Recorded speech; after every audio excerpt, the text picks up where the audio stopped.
Somewhere in the grey, rain-soaked logging town of Aberdeen, Washington, a teenager was sleeping on a bridge.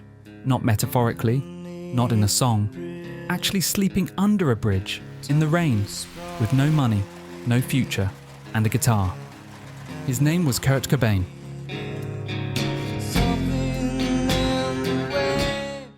And within a decade, he would detonate the entire music industry, then disappear before any of us could understand what we'd lost.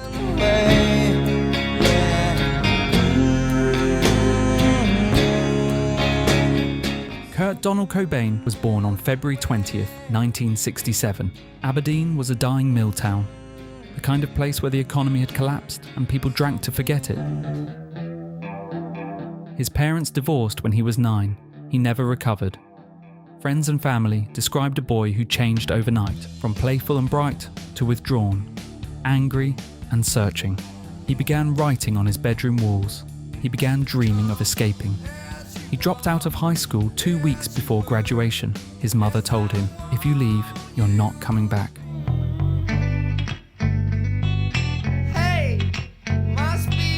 He left. He slept under bridges, he ate from bins, and he kept playing guitar. Then he met Krist Novoselic, 6'7", Croatian-American, with a bass guitar and nowhere better to be. They became inseparable, two misfits in a town that didn't know what to do with misfits. By December 1987, with drummer Aaron Burkhard, the band finally locked in a name: Nirvana. The Buddhist concept of a transcendent state, freedom from suffering. I'm so happy 'cause today found my friends in my head. For a boy who had known mostly suffering, it was a declaration. Their first gig was at a house party in rural Raymond, Washington. They played only originals. The crowd, expecting cover songs, nearly beat them up. They also drank all the host's beer. It was, by every account, a disaster. On January 23rd, 1988, Nirvana booked time with legendary Seattle producer Jack Endino. The session was only possible because Dale Crover of the Melvins sat in on drums.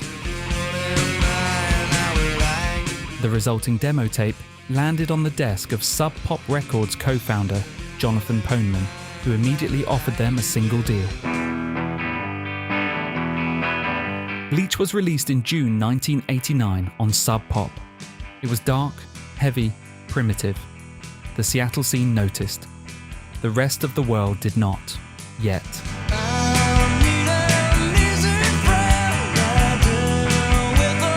Nirvana went through drummers the way most bands go through guitar picks. Aaron Burkhard, Dave Foster, Chad Channing, Dan Peters. Before finally, in September 1990, a 21-year-old kid from Springfield, Virginia, named Dave Grohl, drove across the country to audition.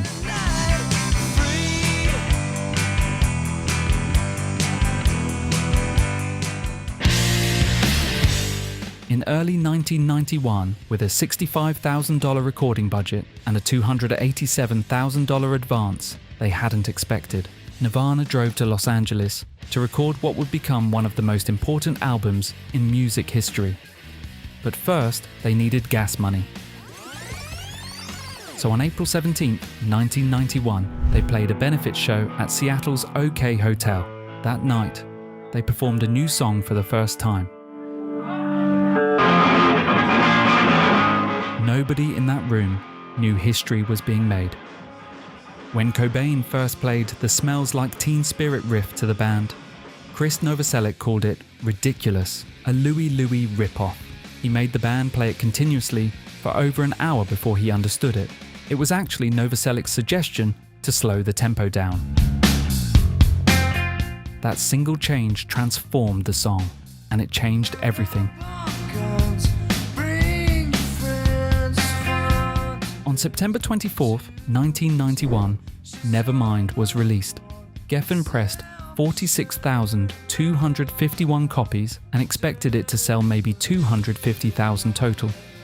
By Christmas, it was selling 300,000 copies a week. On January 11th, 1992, the same day Nirvana played Saturday Night Live for the first time, Nevermind knocked Michael Jackson's Dangerous off number 1 on the Billboard charts. Geffen president Ed Rosenblatt later said, "We didn't do anything. It was just one of those get out of the way and duck records." The band themselves were stunned. Kurt Cobain, who had been sleeping under bridges 6 years earlier, was now the biggest rock star on the planet.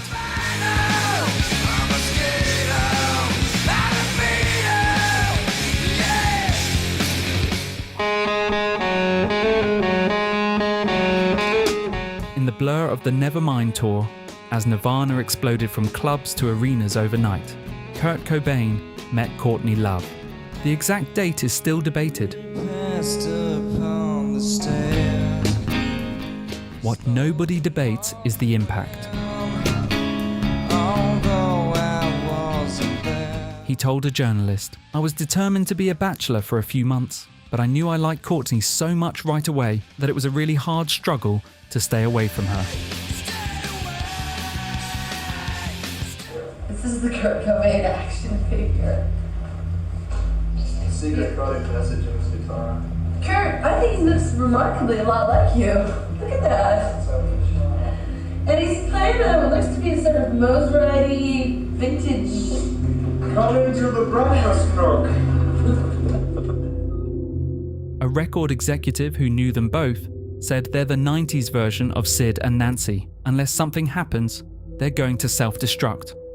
I met her a long time ago in Portland when we were playing a show. It was just, and I've never met anyone so outspoken and charismatic, and it just seems like she is a magnet for exciting things to happen. Like if I just happen to be walking down the street with her, someone would try to attack us with a knife or something for no reason, just because she seems like that kind of a person that just attracts things like that. On February 24th, 1992, Kurt and Courtney married on Waikiki Beach in Hawaii. She wore a dress that had previously belonged to actress Frances Farmer, a woman who had been institutionalized and erased by Hollywood. He wore green flannel pajamas. Only 8 guests attended. Dave Grohl was one of them. Their daughter, Frances Bean, was born in August 1992. But the joy was shadowed immediately. Both Kurt and Courtney had been using heroin. Frances Bean was temporarily taken from her parents by Child Protective Services after Courtney gave an interview to Vanity Fair that triggered a public uproar. The couple fought to get their daughter back. They passed drug tests. They reclaimed her. And then Kurt relapsed.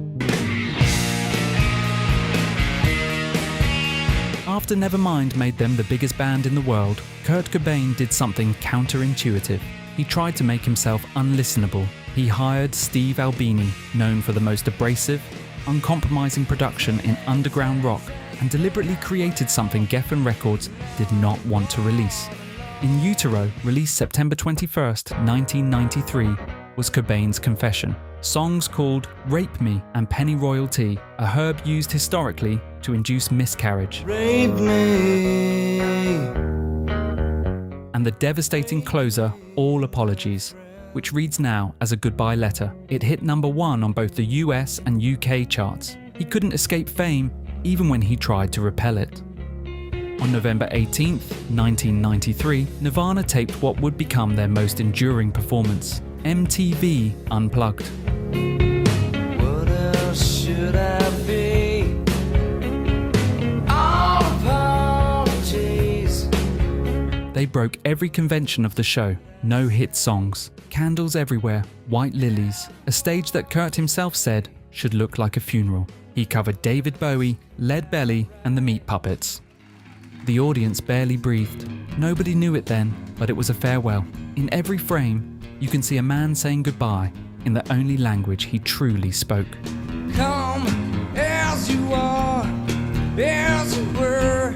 In early 1994, Nirvana embarked on a European tour. Kurt was sick, severe bronchitis and laryngitis. He was using more heroin than ever. On the morning of March 4th in Rome, Courtney Love found him unconscious in their hotel suite. He had combined prescription Rohypnol with champagne and fallen into a coma. He was unconscious for 20 hours. The tour was cancelled. isn't he? Back home, Cobain's mother Wendy later described what those final months were like.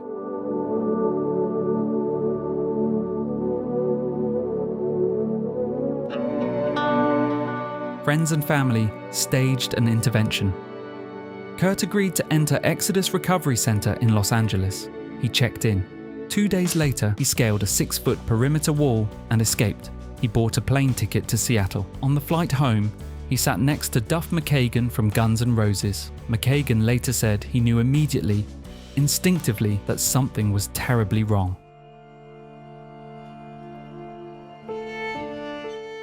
On April 8th, 1994, an electrician named Gary Smith arrived at the Cobain home to install security lights. He found Kurt's body in the greenhouse above the garage. The coroner would later determine he had died on April 5th. He was 27 years old. Within hours, record stores ran out of Nirvana albums. Fans gathered outside the house. Courtney Love came to Seattle and read his suicide note aloud at a public vigil. Something for too many years now. I feel guilty beyond words about these things. For example, when we're backstage and the lights go out and the manic roar of the crowd begins, it doesn't affect me the way in which it did for Freddie Mercury, who seemed to love and relish in the love and adoration from the crowd. Well, Kurt, so in what? Then don't be a rock star, you ass.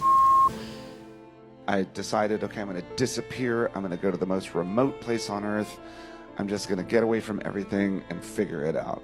So I went to the Ring of Kerry in Ireland, and I was driving around in my rental car and on a country road, and I saw this hitchhiker kid. And I thought, well, maybe I'll pick him up. And as I got closer to him, I saw that he had a Kurt Cobain t-shirt on. And it was Kurt's face looking back at me in the middle of nowhere. And I realized, like, oh, I can't outrun this. So I need to go home and fucking get back to work. And so I did.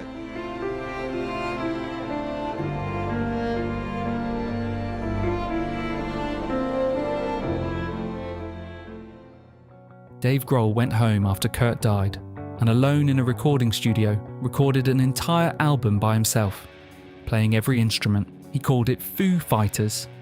He didn't even know if he'd release it, he just needed to play. Today, Foo Fighters have sold over 25 million records. Krist Novoselic turned to politics, activism, and music.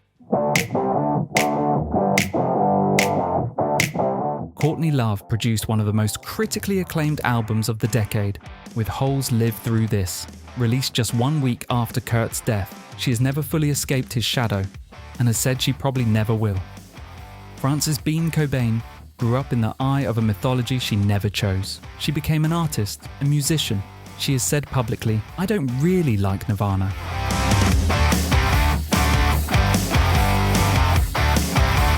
Smells Like Teen Spirit surpassed 1 billion streams on Spotify in 2021. 30 years after it was recorded, in 6 weeks for $65,000. It's been scientifically measured by researchers at the University of London as the most iconic song of all time. Every generation that discovers it hears something in it that feels like it was written for them. That is Kurt Cobain's impossible gift.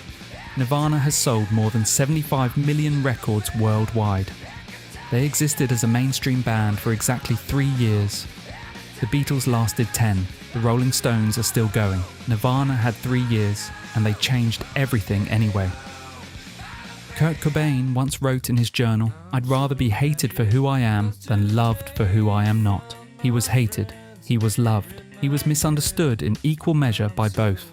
What he couldn't have known, what none of us knew, was that decades after his death, a teenager in a completely different century would put on headphones, hear the first 4 chords of that song, and feel for the very first time like someone understood them. That's what Nirvana did. That's what their music still does. That's why they'll never really be gone.